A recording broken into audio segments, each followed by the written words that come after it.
Ele é irmão do pastor Raul e já esteve muitos anos conosco aqui, se congregou com a gente, e uma grande alegria, viu, Walter, poder ter você aqui. Eu quero orar agora e pedir a Deus que possa usá-lo aí como um instrumento nesse momento. Vamos orar.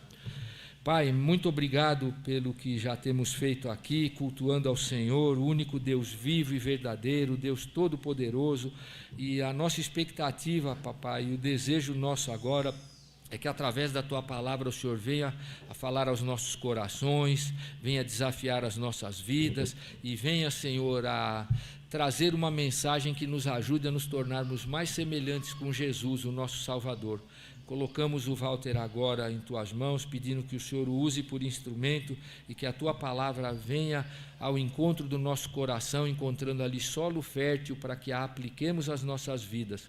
Oramos não com formalidade, mas de coração, em sinceridade, te agradecendo por tudo, em nome de Jesus. Amém. Amém. Walter, Deus abençoe. Para mim é uma alegria estar de volta aqui. É uma igreja que é muito especial para mim, e desde 79, quando nós começamos a igreja, sempre foi uma referência em termos de fidelidade à pregação da palavra e de acolhimento às pessoas. Vamos abrir, irmãos, em 2 Crônicas, capítulo 7, de versículos de 1 a 4. 2 Crônicas, capítulo 7, versículos de 1 a 4. Está vendo? Microfone.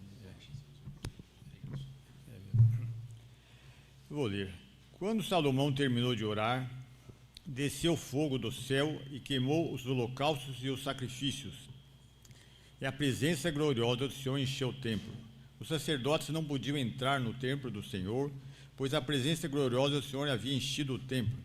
Quando todos os israelitas viram o fogo descer e a presença gloriosa do Senhor encher o templo, prostraram-se com o rosto no chão, adoraram e louvaram o Senhor, dizendo: Ele é bom, seu amor dura para sempre. Então o rei e todo o povo ofereceram sacrifícios ao Senhor.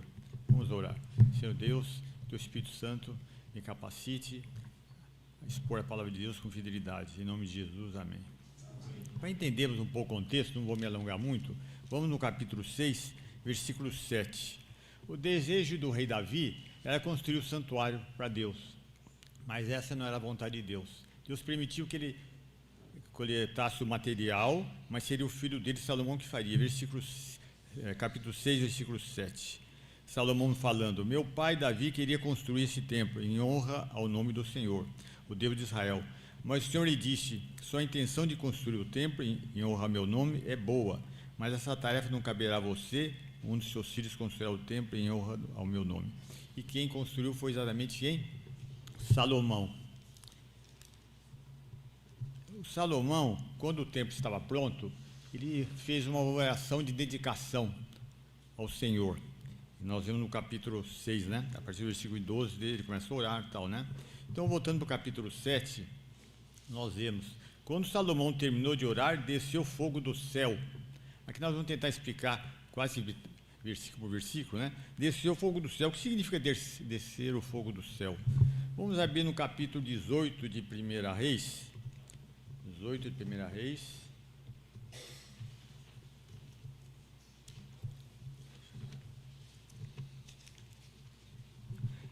No versículo 30, para entendermos o contexto, Acabe e Jezabel introduziram idolatria lá no povo, e o povo está apostatando, né? Então Elias propôs um desafio.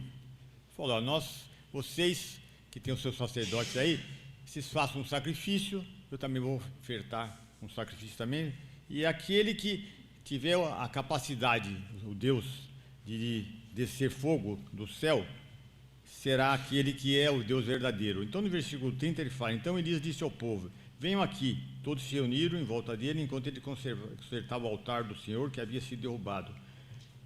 Peguei 12 pés de cada tribo de Jacó, a quem o Senhor disse: Teu nome será Israel. Agora no versículo 36. Na hora costumeira de oferecer o sacrifício da tarde, o profeta Elias se aproximou do altar e orou: Ó Senhor, Deus de Abraão, de Isaque e Jacó, prova hoje que és Deus de Israel e que eu sou teu servo. Prova que fiz tudo isso por ordem tua. Ó Senhor, responde-me, que esse povo sabe que tu, ó Senhor, é o verdadeiro Deus está buscando o povo de volta para ti. No mesmo instante, fogo do Senhor desceu do céu e queimou o novilho, a madeira, as pedras e o chão, e secou até a água da valeta. Quando o povo viu isso, todos se prostraram com o rosto no chão, gritaram: o Senhor é Deus, sim, o Senhor é Deus. Esse fogo que consumiu a oferta de Elias significava o quê? A resposta de Deus aprovando o ministério de Elias, a palavra foi pregada, e aprovando o sacrifício e demonstrando que só ele era o Senhor. Então vamos voltar para o nosso texto lá de 2 Crônica. Então é sinal de aprovação, tá? Então voltando ao versículo 1, diz o seguinte: quando Salomão terminou de orar, desceu o fogo do céu e queimou os holocaustos e os sacrifícios. Em outras palavras, Deus estava demonstrando, respondendo, que estava aprovando a oração e dedicação dele, a construção do templo e os sacrifícios também. O que mais nós vemos aqui, hein? Queimou os holocaustos e sacrifícios, e a presença gloriosa do Senhor encheu o templo. Os sacerdotes não podiam entrar no templo do Senhor, pois a presença gloriosa do Senhor havia enchido o templo. Isso já aconteceu antes. Essa manifestação tão intensa da presença de Deus, nós vamos abrir lá em Êxodo capítulo 40. Êxodo capítulo 40, nós vamos verificar isso, que Moisés teve esse tipo de experiência. Quando Moisés terminou a construção do tabernáculo, de acordo com as orientações do Senhor, que Deus deu, como é que Deus respondeu? E ele não só terminou o tabernáculo, mas ele havia ofertado ao Senhor também alguns sacrifícios, né? Então diz aqui no versículo 33 de Êxodo 40: Moisés pendurou as cortinas que cercavam o pátio ao redor do tabernáculo e do altar e colocou a cortina à entrada do pátio. Assim Moisés finalmente terminou o trabalho. Então a nuvem cobriu a tenda do encontro, ou da congregação, conforme a versão, e a glória do Senhor encheu o tabernáculo. Moisés não podia mais entrar na tenda do encontro, pois a nuvem sobre ela e a glória do Senhor a enchia. Interessante, semelhante à experiência lá que Salomão teve. Era tal a manifestação da glória de Deus que o próprio Moisés, que estava acostumado a se relacionar com Deus, teve muita experiência com o Senhor, ele não conseguia entrar. É o que nós chamamos de a nuvem da glória do Senhor, que os estudiosos chamam de glória Shekinah. Essa palavra Shekinah significa brilho, resplendor. Interessante que essa nuvem continuou, veja no versículo 30 do capítulo 40 de Êxodo: e sempre que a nuvem se levantava de cima do tabernáculo, os israelitas seguiam a viagem. Mas se a nuvem não se levantava, permaneciam onde ela estava, até a nuvem se elevar.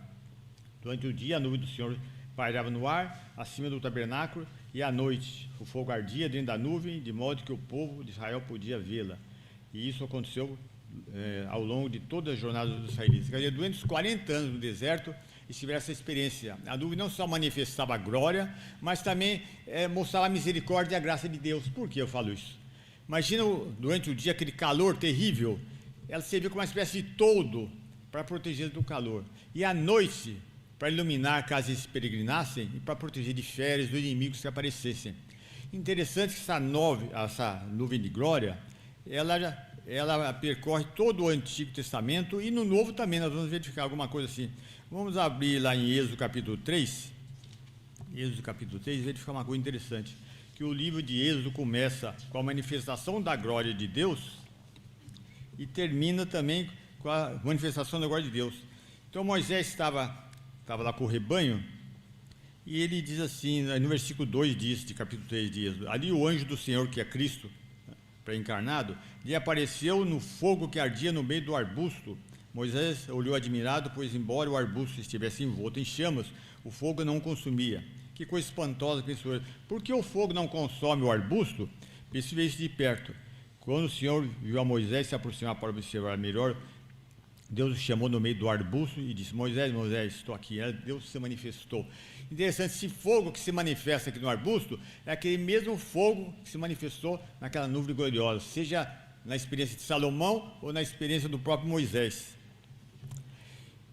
Essa nuvem é tão importante, ela simboliza a manifestação visível do Deus invisível.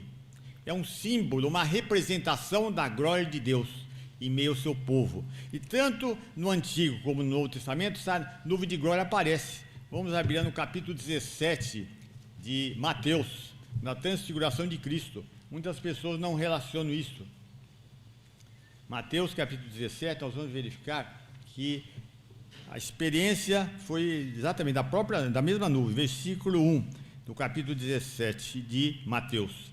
6 dias depois, Jesus levou consigo Pedro e os 2 irmãos, Tiago e João, até um monte alto. Enquanto os 3 observavam a aparência de Jesus, foi transformado de tal modo que seu rosto brilhava como o sol e as suas roupas se tornaram brancas como a luz.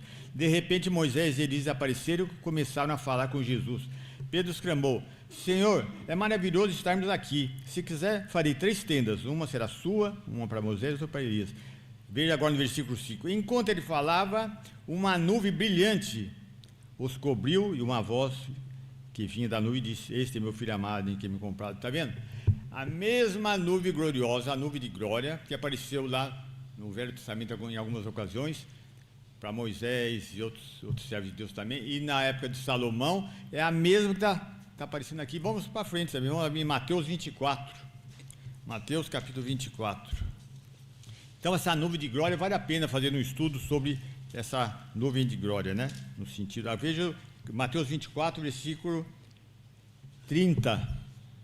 Então, aqui fala, passando o período da grande tribulação, que tem o anticristo e tal, no final, na batalha de Armagedon, quando Cristo volta com a igreja e com os anjos para destruir o exército do anticristo, e que todo olho verá, então ele voltando com a igreja e com os anjos, no versículo 30 fala: Então por fim aparecerá no céu o sinal da vinda do Filho do Homem, e haverá grande lamentação entre todos os povos da terra. Então verão o Filho do Homem vindo nas nuvens do céu com poder e grande glória. É a mesma nuvem de glória. Então vocês veem em várias situações, quer no Antigo Testamento, quer no Novo, essa nuvem de glória era uma manifestação, é um símbolo da presença de Deus em meio ao seu povo.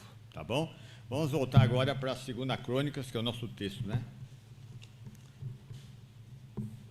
Então quando nós vemos no versículo 2, o sacerdote, capítulo 7, 2 Crônicas, versículo 2.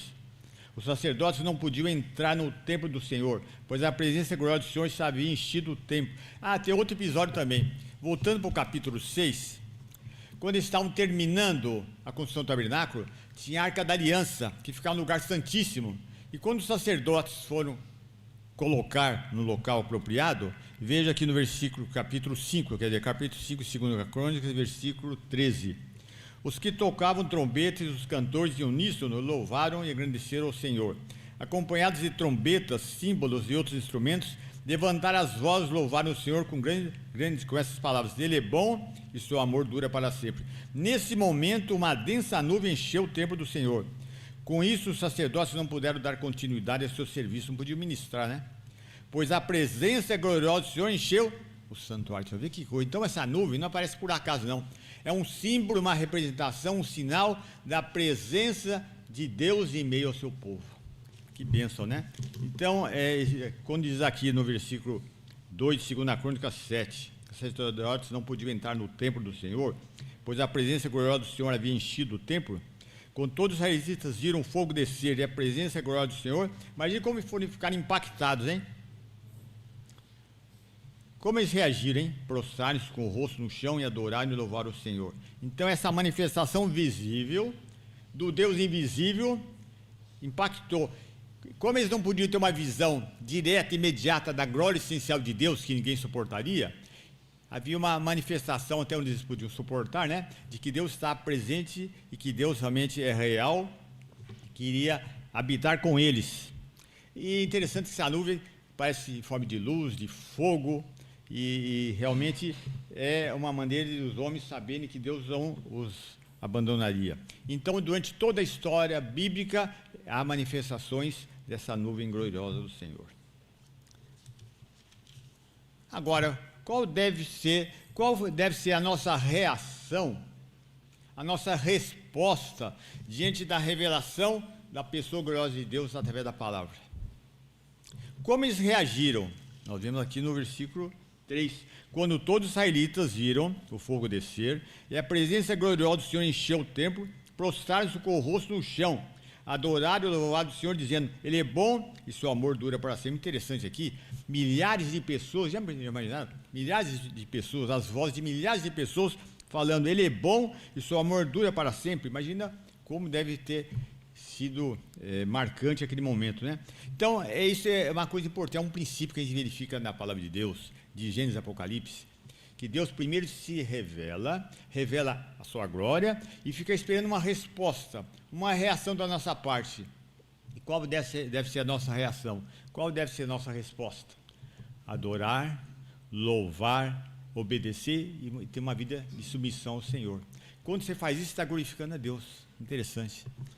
Agora, hoje em dia, Deus não está manifestando a sua presença através de uma nuvem como essa.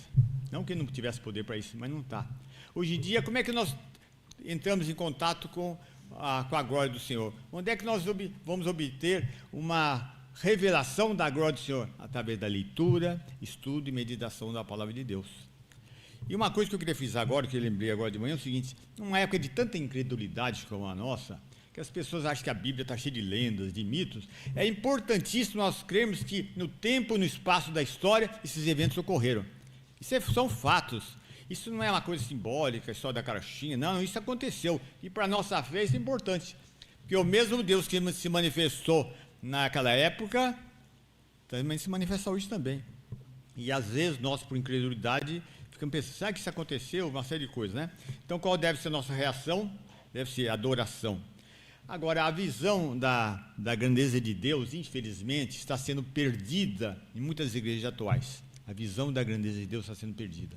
Falta reverência, respeito à palavra, as pessoas não têm mais aquela visão da grandeza de Deus revelada na palavra de Deus.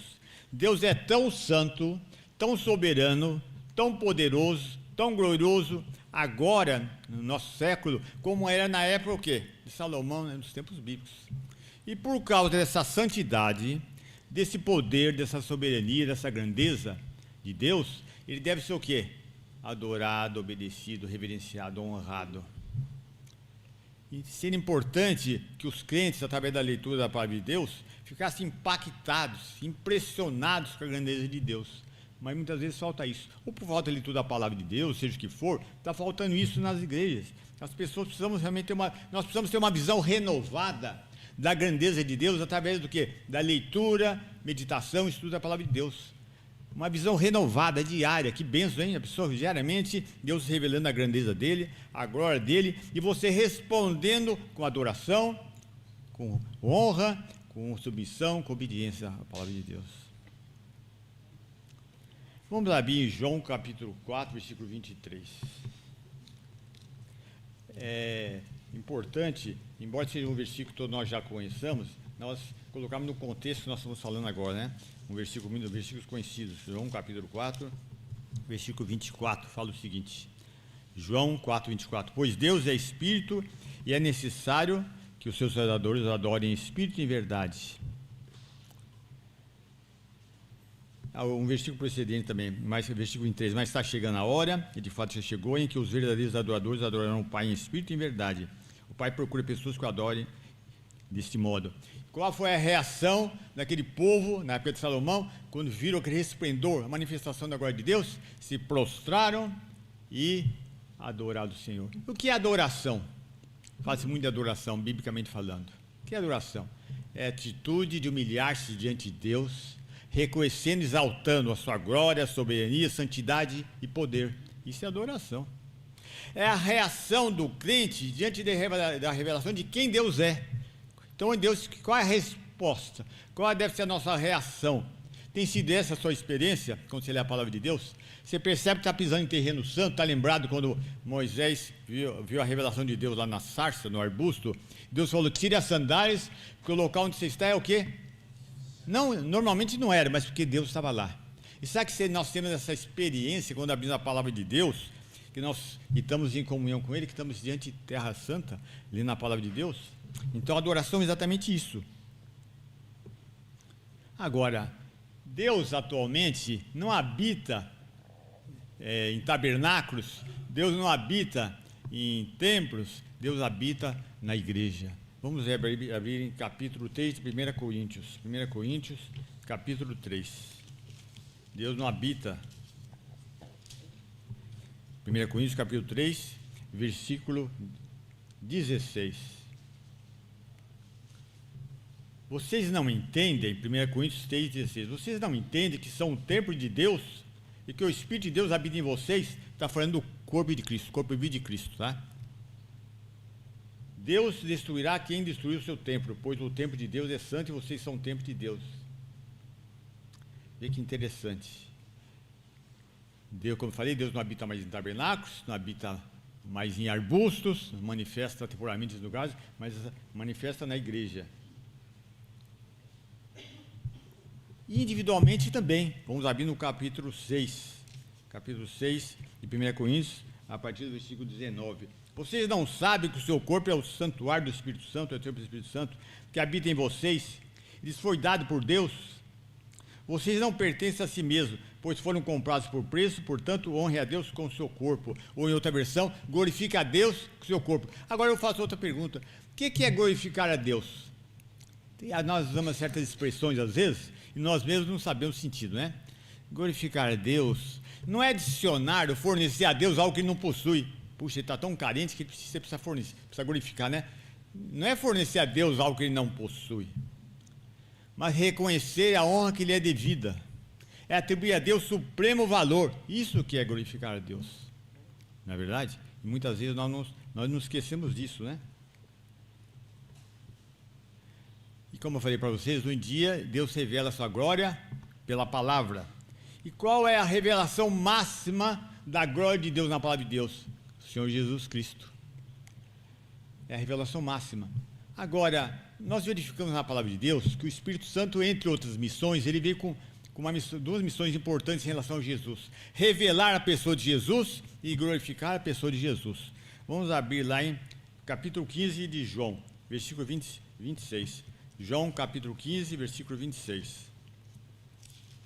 João 15, 26. Veja que maravilha, né? Versículo 26.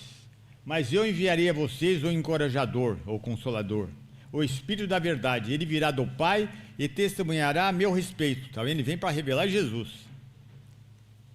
E vocês também devem ser testemunhas a meu respeito, porque estão comigo desde o início. Agora, vamos para o capítulo 16, versículo 15, versículo 13.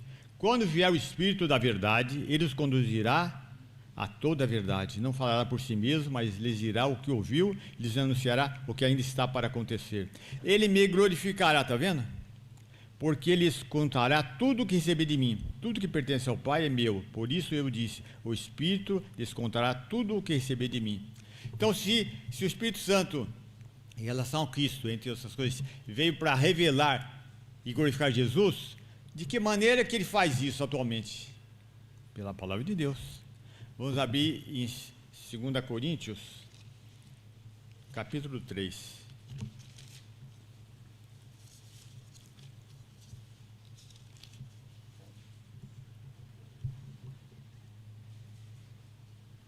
Versículo 18. Portanto, todos nós, dos quais o véu foi removido, podemos ver e refletir a glória do Senhor.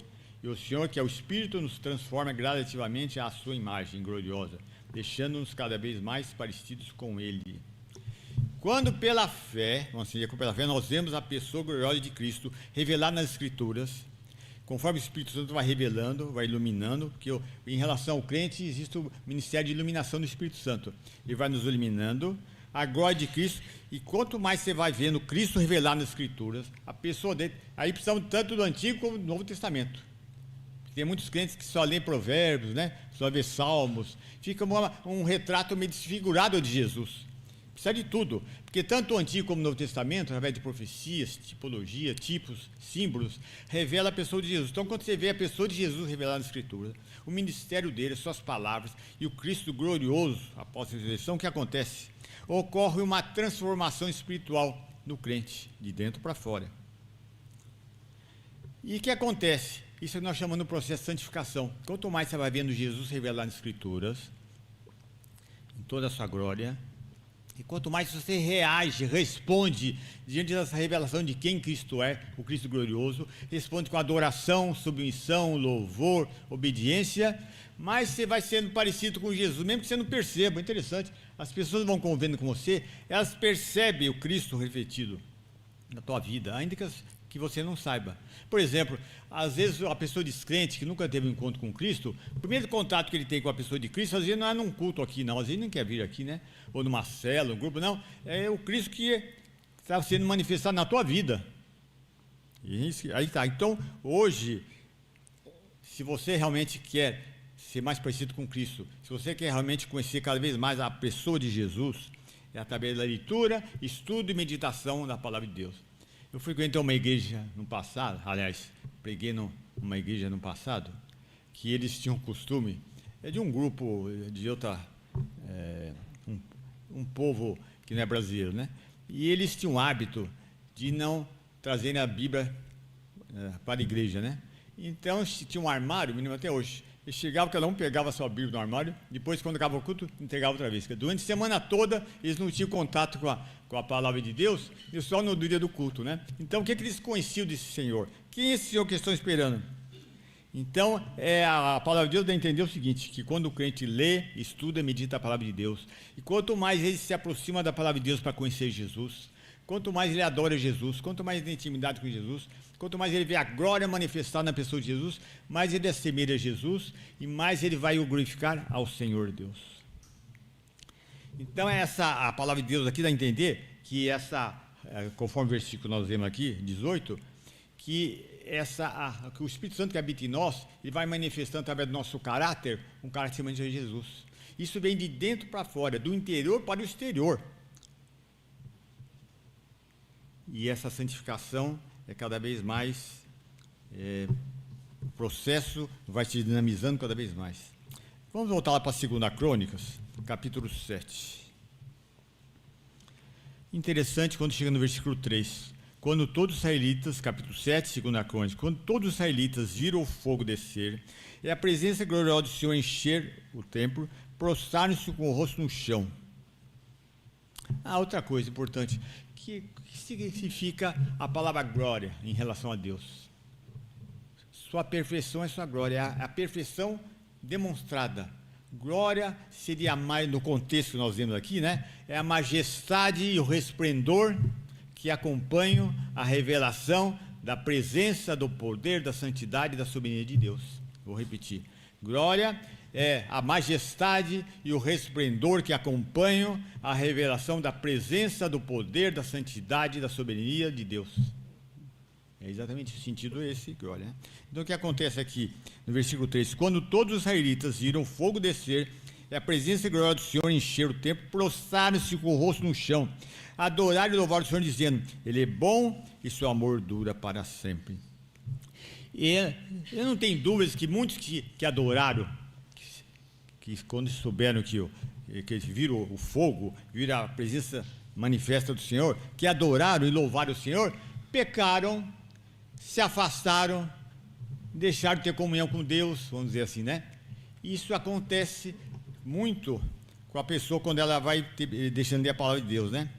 E é interessante que no versículo 36 do capítulo 6 de 2 Crônicas, quando Salomão está orando, ele fala: quando pecarem contra ti, pois não há quem não peque. Isso nós sabemos, né? E muitos daqui que adoraram, sinceramente louvaram, talvez tenham se afastado. Como acontece também, muitos que estão adorando o Senhor em comunhão se afastam, vão relaxando na leitura da palavra de Deus, pecados não confessados, perdem a comunhão temporária com Deus, né? E como é que isso pode ser restaurado? Veja que interessante aqui no capítulo 14 de 2 Crônicas. E muitas vezes esse texto é citado fora do contexto, né? Mas como é que pode ocorrer um reavivamento bíblico, não emocional, não baseado em experiências fora da palavra de Deus? Diz assim: se o meu povo, que se chama pelo meu nome, humilhar-se, orar e buscar a minha presença e afastar-se dos seus maus caminhos, eu os ouvirei dos céus, perdoarei seus pecados e restaurarei a sua terra. Naturalmente, esse versículo é aplicado primariamente ao povo daquela época, não é verdade, né? Se caso Deus, em disciplina, mandasse alguma praga, alguma coisa, né? Mas aplicando para nós, como é possível, vamos assim dizer, recuperar a comunhão com o Senhor?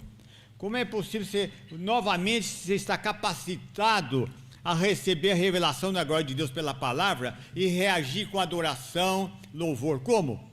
Confessando o pecado. O que falar em 1 João 1 de João, capítulo 1, versículo 9, se confessar os nossos pecados, tal, né? O que acontece? Quando o crente confessa o seu pecado, volta a ler a palavra de Deus, volta a meditar na palavra de Deus, em outras palavras, restaurado, ele está novamente em condições do quê? De receber a revelação de Deus, da glória de Deus, receber a revelação da glória de Deus, responder, ter a reação, qual reação? Adorar o Senhor, honrá-lo, louvá-lo, submeter à vontade de Deus. Eu agora me pergunto, você tem sido essa a tua experiência diária? Você tem alegria em ler a palavra de Deus ou é um peso? Por que tem pessoas que quando estão lendo a palavra de Deus, às vezes até em culto, né? Começa a dormir, já viram o caso? Imagina, Jesus me salvou há 53 anos, já vi muita gente dormindo, hein? Imagina quantos anos, né? 53, vi muita gente dormindo. O que acontece? A pessoa parece que é um peso, ler a palavra de Deus. E a orar, então, uma dificuldade, né? É um sacrifício, né? Porque não tem intimidade com o Senhor. Deus se revelando pela palavra. A oração parece uma reza. Chega no final do dia, parece uma reza. Ler a palavra de Deus é uma coisa que não tem prazer. Por quê? Não tem intimidade com o Senhor, não tem prazer em conhecer o Senhor, não está crescendo na graça e no conhecimento de Jesus. E você que pode estar ouvindo essa mensagem, será que você já teve um encontro com o Senhor? Você conhece esse Deus glorioso, gostaria de conhecer esse Deus glorioso? Gostaria de poder entender o que significa tudo isso que nós falamos aqui? É reconhecer que é pecador, que está separado de Deus, que precisa receber o Senhor Jesus como Salvador. Jesus morreu no seu lugar.